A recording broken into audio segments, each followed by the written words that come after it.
Welcome to universal talkies. Hero Adivi Sesh ఎప్పుడు కూడా thriller movies చేస్తూ అందరినీ అలరిస్తూ ఉంటారని మనం చెప్పుకోవచ్చు. మరి హిట్ 2 ఆయన నటించినటువంటి సినిమాలన్నీ కూడా ఆ thriller experience, love story plus thriller అందరినీ కూడా ఆకట్టుకుంటాయి. మరి ఇప్పుడు కూడా ఆయన తాజాగా షానిల్ డియో దర్శకత్వం వహిస్తున్నటువంటి డెకాయిట్ సినిమాలో నటిస్తున్నారు. మరి డెకాయిట్ కథ కూడా ఆయన నాగ చైతన్య పెళ్లిలో నాగ చైతన్య శోభిత మ్యారేజ్ లో ఆయన షానిల్ డియోకి చెప్పారని, సో వెంటనే కథకి గ్రీన్ సిగ్నల్ ఇవ్వడం, మరి ఈ సినిమాని పట్టాలెక్కించడం జరిగిందని చెప్పి ఆయన చెప్పారు. సో ఈ సినిమా అంటే అడవిశేష్, మృణాల్ ఠాకూర్ జంటగా నటిస్తున్నటువంటి ఈ మూవీ పైన అయితే భారీ అంచనాలే నెలకొన్నాయి. డెకాయిట్ సినిమా ఏప్రిల్ 10న ప్రేక్షకుల ముందుకు వస్తుందని కూడా మనకు తెలిసిందే. మరి బుధవారం ఈ సినిమా షూటింగ్ కంప్లీట్ చేసుకున్నటువంటి నేపథ్యంలో దీనిపైన కొన్ని ఇంట్రెస్టింగ్ కామెంట్స్ చేశారు హీరో, దర్శకుడు, నిర్మాత కూడా. అయితే ఈ సినిమాలో బాలీవుడ్ దర్శక ప్లస్ నటుడు అనురాగ్ కశ్యప్ కూడా కీలక పాత్రలు నటిస్తున్న సంగతి మనకి తెలిసిందే. అయితే ఈ సినిమాని ఎన్ని రోజుల్లో తెరకెక్కించారు, ఇటువంటి ఇంట్రెస్టింగ్ క్వశ్చన్స్ కి ఇంట్రెస్టింగ్ ఆన్సర్స్ చెప్తూ సినిమా పైన అయితే హైప్ స్పెండ్ చేశారు అది విశేష.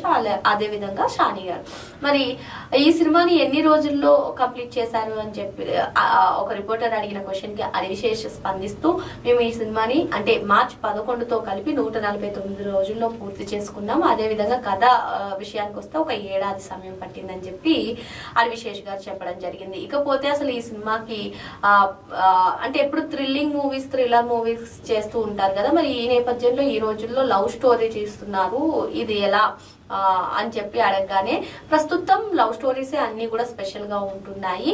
ఈ సినిమా విషయానికి వస్తే విడిపోయిన ఇద్దరు ప్రేమికుల కథ అంటూ ఆయన ఒక హింట్ ఇచ్చారు. సో ఈయన ఇది చెప్పగానే అందరిలో కూడా మృణాల్ ఠాకూర్ ఆయన విశేష్ విడిపోతారా అనే ఒక సస్పెన్స్ అయితే నెలకొంది. అసలు ఈ స్టోరీ ఏ విధంగా ఉండబోతుంది అనే ఒక సస్పెన్స్ నెలకొంది. సినిమా పైన హైప్ పెంచే విధంగా ఈ కామెంట్స్ చేశారని మనం చెప్పుకోవచ్చు.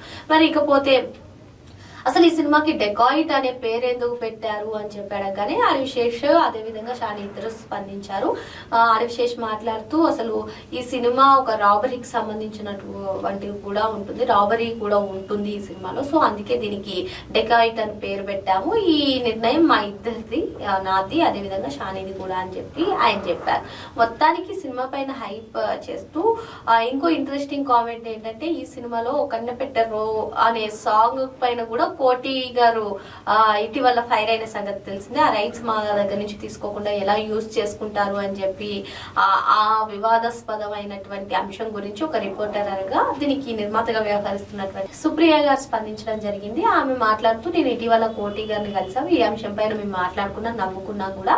సో హలో బ్రదర్ మూవీలో హలో బ్రదర్ ఆల్బమ్ అయినటువంటి ఈ సాంగ్ ఆల్బమ్ అంతా కూడా ఆదిత్య మ్యూజిక్ కే చెందుతుంది. అక్కడ మేము అన్ని కూడా రైట్స్ తీసుకున్న తర్వాతే యూజ్ చేసుకున్నాం. ఈ మ్యాటర్ అప్పటికి కోటి గారి వరకు వెళ్ళలేదు. సో కోటి గారికి వెళ్ళకపోయేసరికి ఆయన అలా రియాక్ట్ అయ్యారు అని చెప్పి సుప్రియ గారు స్పందించడం. మరి ఒక సినిమాని అమ్మేసిన తర్వాత దాని పూర్తి రైట్స్ కూడా మారిపోతాయి, అంతో ఇంతో సింగర్స్ కి కొంచెం ఆ క్రెడిబిలిటీ ఉంటుంది, ఆ రైట్స్ ఉంటాయి అని చెప్పి ఆమె చెప్పడం జరిగింది. సో ఎప్పుడు అడివిశేష్ చాలా థ్రిల్లింగ్ స్టోరీస్ తోటి అదేవిధంగా లవ్ స్టోరీస్ తోటి ఆకట్టుకుంటారు. మనం హిట్ 2లో కూడా చూసాం. అడవిశేష్, మీనాక్షి చౌదరి అటు లవ్ ఇటు థ్రిల్లింగ్ హిట్ 2 ఏ విధంగా సెన్సేషనల్ హిట్ అయిందో మనకు తెలిసిందే. మరి ఎప్పుడు వైవిధ్యమైనటువంటి పాత్రలు పోషిస్తారు, ఎస్పెషల్ గా థ్రిల్లింగ్ పైన ఎక్కువ కాన్సన్ట్రేట్ చేస్తారు అని మనం చెప్పుకోవచ్చు అడవిశేష్. మరి ఇటువంటి కథలు కూడా యూత్ లో అన్ని వర్గాల ప్రజల్లో ఇది ఆకట్టుకుంటున్నటువంటి నేపథ్యంలో ఇప్పుడు మృణాల్ ఠాకూర్, అడవిశేష్ మెయిన్ క్యారెక్టర్స్ లో ఈ డెకాయిట్ రాబరీ ఉంటుంది అంటున్నారు, విడిపోయిన ప్రేమికుల కథ అంటున్నారు. ఈ సినిమా పైన హైప్ పెంచే విధంగా ఉన్నాయి. మరి ఈ సినిమా ఎలా ఉండబోతుంది అంటే, వేసవి కాలంలో అందరినీ అలరించడానికి ఏప్రిల్ 10వ తేదీన రిలీజ్ అవ్వబోతున్న ఈ సినిమాని అందరూ చూడాలి. మరో అంశంతో మళ్ళీ కలుద్దాం. Thank you.